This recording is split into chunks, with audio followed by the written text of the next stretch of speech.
Kalian pernah dengar nggak tentang Nyama Bali, Nyama Islam?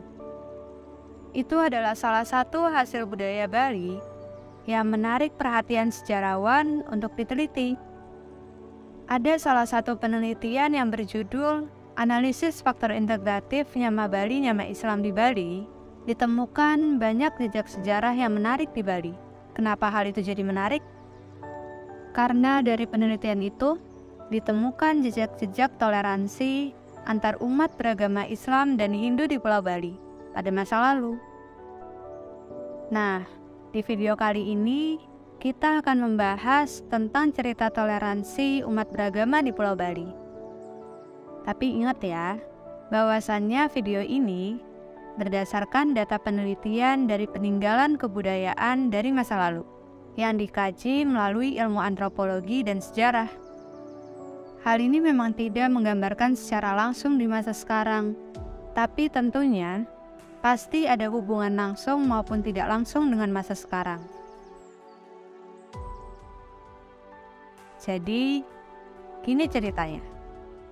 Pertama, kita pergi menuju ke salah satu kebudayaan yang memiliki jejak dari Nyama Bali, Nyama Islam, yaitu Pura Negara Gambur Angalayang. Pura Negara Gambur Angalayang atau nama lainnya Pura Kertanegara adalah sebuah pura yang menggunakan paket atau paleban atau yang disebut juga Palinggi.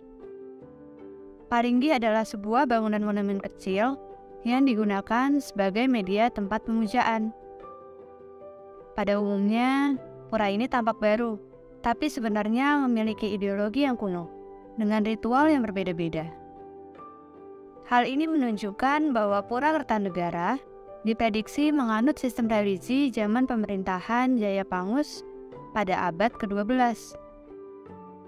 Nah, di Pura Kertanegara atau sebutannya Gambur Angalayang, terdapat tempat pemujaan yang juga diikuti oleh beberapa pedagang yang terlibat dalam perdagangan di Bali pada masa itu.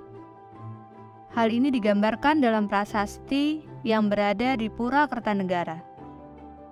Prasasti tersebut menyebutkan Kuta Banding, yang mana hal itu diperkirakan merujuk kepada kota perdagangan kuno di Bali yang menganut sistem perdagangan dengan menggunakan barter atau perdagangan dengan sistem menukar barang satu dengan yang lainnya. Kota perdagangan kuno ini juga merupakan sebuah tempat pelabuhan yang menjadi gebok domas atau yang berarti desa adat. Desa adat tersebut berada di bawah kekuasaan wilayah Banua Bulian. Biar kalian lebih mudah memahaminya, sekarang kita bahas dulu yuk wilayah Banua Bulian di masa lalu. Banua Bulian sendiri ini memiliki beberapa pelabuhan lain. Terdapat dua pura yang lokasinya berdekatan, di mana menjadi tempat pemujaan yang posisinya ada di dekat Kuta Banding, yaitu Pura Penyusuan atau Gigir Manuk dan Pura Kertanegara ini atau Gambur Angalayang. Nah, yang menariknya lagi, Pura Kertanegara ini di dalamnya memiliki sistem keyakinan dan pemuja dari etnik yang berbeda, tetapi terdapat di dalam satu area atau satu pura. Hal ini dapat diketahui dari penemuan jejak bentuk pelinggi Ratu Mekah yang berada di pura tersebut. Dari Pura Kertanegara tersebut, kita dapat mengetahui jejak kearifan dan toleransi dari sistem religi yang berada di Bali, di mana dalam satu tempat pemujaan terdapat beberapa sistem religi lainnya.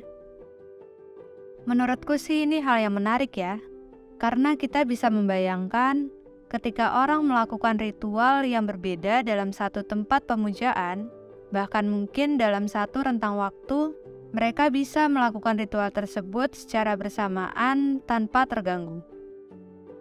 Nah, dari penemuan tersebut, kita bisa melihat bagaimana adanya kearifan dan sikap toleransi antar etnik dalam kehidupan di Bali pada abad ke-12.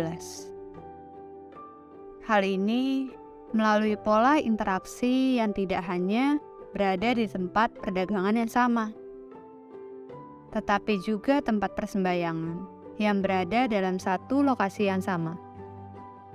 Walaupun dalam konteks pemujaan, mereka memiliki agama dan keyakinan yang berbeda. Seperti penjelasan sebelumnya, kearifan dan toleransi tersebut itu terlihat dalam satu kesatuan pelinggih yang berada di Pura Kertanegara atau tempat pemujaan. Pura ini memiliki nama-nama yang menarik untuk palinggihnya atau tempat pemujaannya, yang mana setiap tempat pemujaan mencerminkan berbagai suku, etnik, dan agama, yaitu Pura Ratu Sundawan yang mengacu pada Sunda Jawa Barat dengan Sunda kawiwitannya, Ratu Ayu Subandar yang mengacu pada Cina atau Buddha, ada lagi Ratu Dalam Mekah yang mengacu pada Arab di Mekah. Selanjutnya ada Ratu Melayu yang mengacu pada orang-orang Melayu, Palinggi Dalam Pinggit yang mengacu pada Raja Bali Aga. Dalam bahasa Bali, kata pinggit bermakna tidak mau disebutkan namanya. Dan yang terakhir adalah Ratu Pasek, Dewi Sri, dan Ratu Gede Siwa yang mencerminkan unsur Hindu. Terdapat dekorasi menarik yang terdapat di Pura Gambur Angalayang, yakni ketika digunakan untuk ritual pemujaan, dihiasi dengan kain merah putih yang bermakna keindonesiaan. Temuan ini pun memunculkan penafsiran baru dalam sejarah umat beragama di Bali. Jika melihat dari adanya Ratu Dalam Mekah yang mengacu kepada Islam, di mana pura tersebut dibangun pada masa sebelum kemunculan Kerajaan Majapahit, tepatnya pada masa kekuasaan Jayapangus di Bali, yang diperkirakan sekitar abad ke-12. Hal tersebut ditafsir bahwa agama Islam sudah masuk sekitar abad ke-12. Fakta sejarah ini juga memberikan makna bahwa kehidupan toleransi antar umat di Bali sudah terjadi melalui perdagangan bersama dan politik sejak abad ke-12. Hal ini jauh mendahului sebelum pendidikan tentang kesadaran terhadap kesetaraan antar etnis dan budaya di Eropa diajarkan. Bisa dibilang, masyarakat Bali pada abad ke-12 sudah melampaui kesadarannya terhadap pendidikan toleransi di Barat. Nah, sekarang kita beralih ke cerita pada masa penjajahan Panji Sakti dari Blambangan, Jawa Timur. Pada masa tersebut, atas perintah dari Panji Sakti, umat Islam melakukan perjalanan dari Tanah Jawa ke Pulau Bali. Tepatnya di desa Pegayaman, di mana mereka akan menjadi tentara untuk menjaga wilayah tersebut. Pada masa perjalanan tersebut juga, perkembangan dari perdagangan di Bali Utara meningkat, sehingga terdapat pedagang dari Islam yang ikut ke Pulau Bali untuk melakukan perdagangan, tepatnya di Pelabuhan Buleleng. Karena adanya kedatangan dari umat Islam tersebut, maka dibangunlah Masjid Baitul Rahman di dekat Pelabuhan Buleleng, tepatnya di Kampung Kajanan. Nah, masjid inilah yang menjadi saksi bersejarah yang sangat penting dalam cerita penyatuan dan toleransi umat beragama di Pulau Bali. Terdapat satu peristiwa yang menarik terkait cerita toleransi umat beragama. Ketika ritual Meklis akan segera diadakan di dekat Pelabuhan Buleleng, ada prosesi budaya yang sering dilakukan, yakni merarian atau yang berarti mampir sejenak. Prosesi budaya itu adalah proses pratima atau umat yang menjadi perlambangan Batara atau dewa, yang melakukan kunjungan sejenak ke Masjid Baitur Rahman untuk bertemu dengan umat Islam. Hal ini diperkirakan sudah dilakukan sejak abad ke-17-an.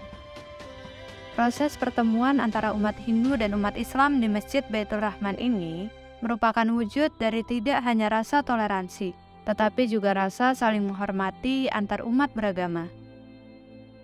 Nah, bisa dibayangkan kan, bagaimana mereka melakukan ibadah masing-masing secara khusyuk tanpa mengganggu satu sama lain. Berdasarkan cerita ini, dapat dikatakan bahwa umat dari Islam, Hindu, Buddha, dan Sunda Kawiwitan dapat berkolaborasi dalam melakukan ritual sesuai dengan keyakinannya masing-masing, tanpa saling mendominasi dan mempengaruhi satu sama lain di antara mereka. sehingga hubungan antar umat beragama ini dapat terjaga secara harmonis dan damai hingga sekarang. Sekian cerita kita kali ini tentang toleransi umat beragama Islam dan Hindu di Pulau Bali di masa lalu. Untuk kalian yang mau mendalami data dari fakta sejarahnya, sumber bacaan jurnalnya udah aku taruh di kolom deskripsi ya. Jangan lupa like, komen, dan subscribe-nya, biar kita bisa terus berkarya untuk menyusun cerita-cerita lainnya tentang Nusantara di masa lalu. Sampai jumpa kembali di video selanjutnya.